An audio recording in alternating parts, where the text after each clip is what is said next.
So ayun. And what's up mga kabagis? This is Jubilito TV Official at eto na naman pumuli ang isang edisyon ng ating reaction video mga kalingap at kabagis, no?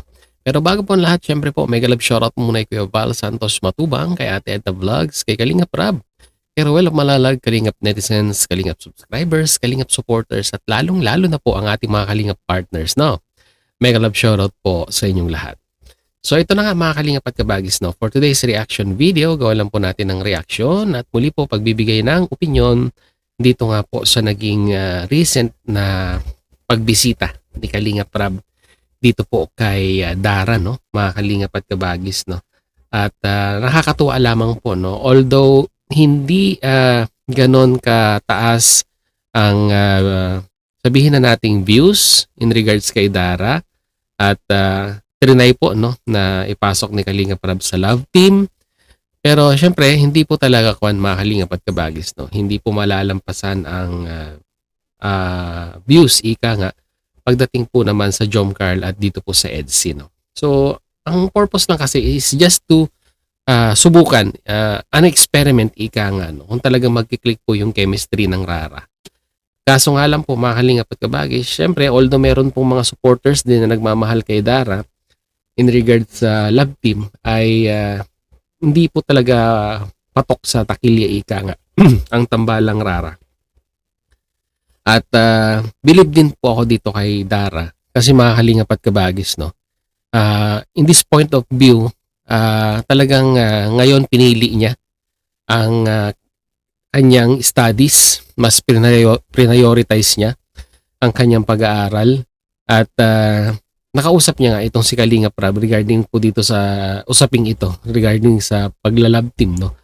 Na kung saan ay sabi niya nga kay Kuya Rab niya na priority niya muna ang pag-aaral at saka na lamang po, no, kung ibibigay ng pagkakataon at ng oras, panahon ay saka na lamang po, no, kung may chance pa ang lab team. As of now ay magko-concentrate muna itong si Dara sa kanyang pag-aaral.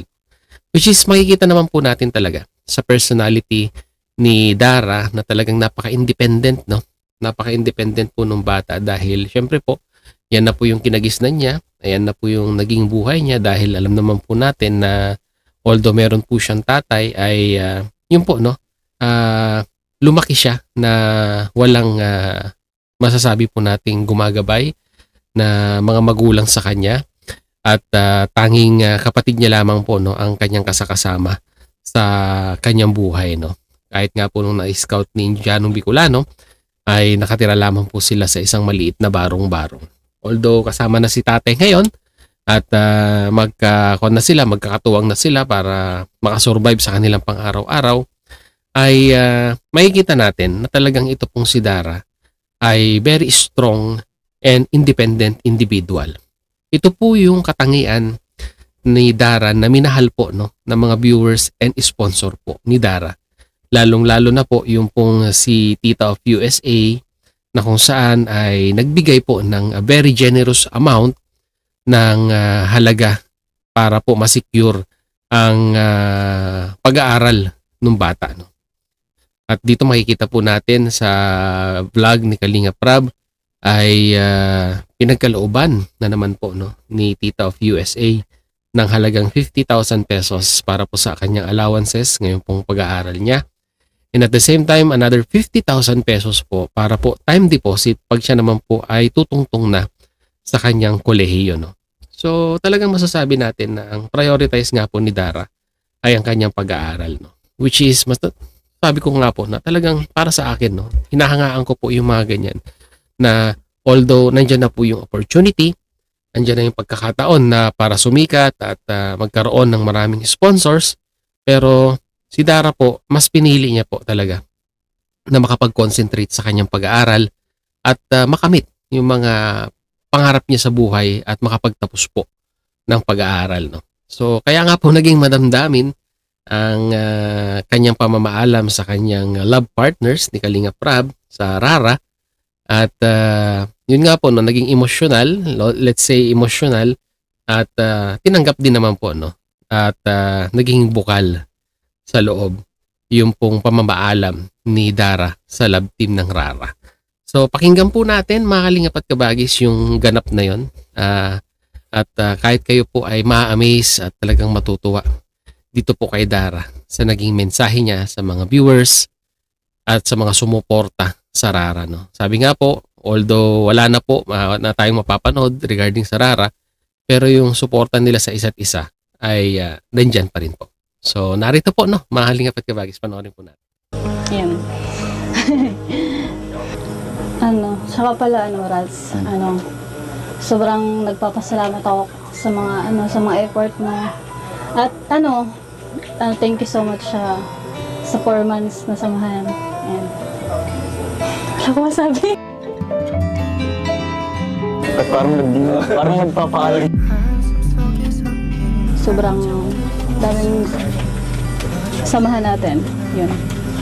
Maraming salamat sa'yo. Parang hindi ka naman ata sasaga. Parang iba yung ata yung tono, iba. Parang nagpapaalam ka na ata eh. Hindi naman.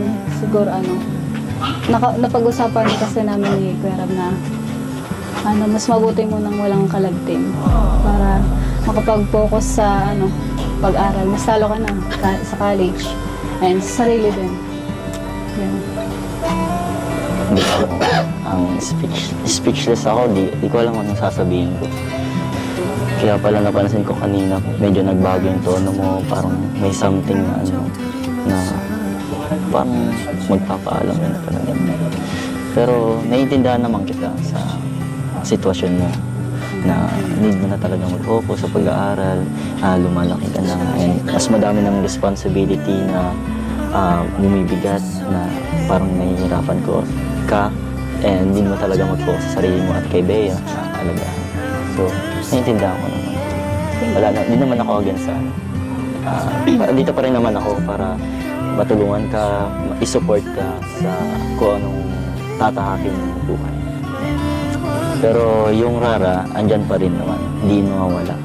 Siguro yung ititigil na lang siguro yung vlog, mga ganyan. Pero andyan pa rin naman yung samahan, yung closeness. Pero nagulat ako talaga dun sa desisyon mo. Pero wala naman akong magagawa. So, kung yun talagang gusto mo, wala naman ako. Support lang. Pasensya na, guys, kasi di ko kaya makipagsabayan sa ibang tulad nila Ate Carla, nila Ate Joy. Di ko kaya makipagsabayan sa kanila sa tulad din sa pag-aaral. Di ko kaya makipagsabayan bilang kalapit. Hindi mo naman na kailangan i-compare yung sarili mo sa ibang tao. Kung ano ka, ano mo na lang. Just be yourself, and madami naman sa'yo nagmamahal, madami sa'yo nagsusupport. Na yun, blessing. Sobrang saya. And you don't need to compare yourself to others kasi nga, parang dun lang din bibigat yung, siyempre yung pag-iisip, what if ganyan. Kasi parang ikaw ganyan. Dun yung papasok yung pag-overthink ng isang tao. Oo, minsan napapansin ko talaga na parang naiilang ka sa mga ganyan. Tapos, pero yun rin nagustuhan ko sa'yo kasi nga parang nagpapakatotoo ka lang. And magandang bagay yun na maging totoong kung ano yung totoo na ipinapakita mo ay totoo. Pero kung sa tingin mo mas mag-grow ka ng sarili mo lang, isusupport pa rin naman kita, i-respeto ko yung decision mo, and andito lang din kami nila Kuya Rab para gabayan ka at ng buong team Kalinga. Pero kung magbago yung isip mo, andito pa rin naman kami na patuloy na susupport ko. So yun ang mga kalingap at kabagis, no? Very clear yung mensahe ni Rals dito po kay Dara, na kung saan ay yun nga po, no, naiintindihan niya yung circumstances na pinagdadaanan nitong si Dara as of now, lalong-lalo na po, no. Syempre, yung workload bilang isang estudyante po ay hindi naman po basta-basta yan, mga kalingap at kabagis, lalong-lalo na habang ikaw ay sabihin na nating umaangat sa iyong pag-aaral, no, habang tumataas ang level or grade ng iyong estado sa edukasyon, ay dumadami rin po ang responsibilities, mga subjects na kailangan po nating pagtuunan ng talagang sabihin na nating oras at intindihin yung mga subject na pinag-aaralan na, which is sa tingin po ni Dara ay hindi po kakayanin, no, pagsasabayin po yung pag-aaral at yung pong lab team na Rara po, no, mga kalingap at kabagis. Nakakatuwa lang kay Rals kasi syempre napakakwan niya. Although ganun din ang sitwasyon ni Rals sa kanyang pag-aaral na syempre patungtong na sa higher education, ay ganun din yung nararamdaman niya na kailangan mas priority po talaga ang pag-aaral, no. At alam ko may intindihan yan ng community ng Rara na sumusuporta po dito kay Dara. At mas i-embrace nila ng todong-todo itong si Dara at mas hinahangaan nila yung ganyang klase ng katangian ng isang individual na hindi po siya talaga masasabing all about fame and kasikatan, no? So, simulat sa pool, nakita natin si Dara na napakasimpleng individual, low-key ika nga. At hanggang ngayon, ganun pa rin po yung ipinapakita ni Dara sa mga viewers at sumusuporta sa kanya. At yan ang one of the thing na hinahangaan po ng mga viewers dito po kay Dara na lalong-lalo, no? Mas lalong-lalo pa siyang minamahal ng mga viewers natin. So, para sa akin, no, mga kalingap at kabagis, no, it is a right decision sa isang estudyante na mag-concentrate sa kanyang pag-aaral. Although nandiyan na yung opportunity na naghihintay, pero sabi nga po nila, once na isang opportunity ang magsara, ay meron pong isang pagkakataon na magbubukas para po muling masabi po natin na muling makilala at mahalin ang isang Dara Bells in regards po, no, dito po sa lab team ng Rals and Dara ika nga or yung Rara na tinatawag po natin, no. Hintayin na lang po tayo, no, at mas suportahan pa po natin ng isang Dara sa kanyang pag-aaral, sa kanyang endeavor in regards sa kanyang education, and at the same time para po sa kanyang future, no. Marami naman pong sponsors na nagmamahal kay Dara in regards po sa kanyang pag-aaral. So yun mga kalingap at kabagis, yun lamang po ang ating reaction video for today.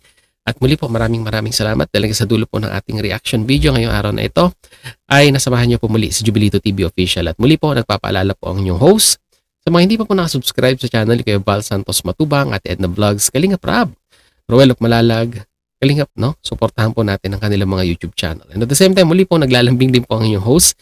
Baka meron pa pong hindi nakasubscribe sa ating YouTube channel. Pakisuportahan naman po, Jubilito TV Official, no? At pag nagustuhan niyo po ang ating reaction video for today, paki-like lang po. Masaya na po si Jubilito TV Official. So hanggang dito lang mga kalingap at kabagis. Once again, this is Jubilito TV Official, proud member po ng Team Koos at ng Karepa Year 2024.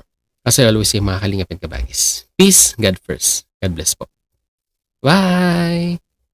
Jubilito TV Official.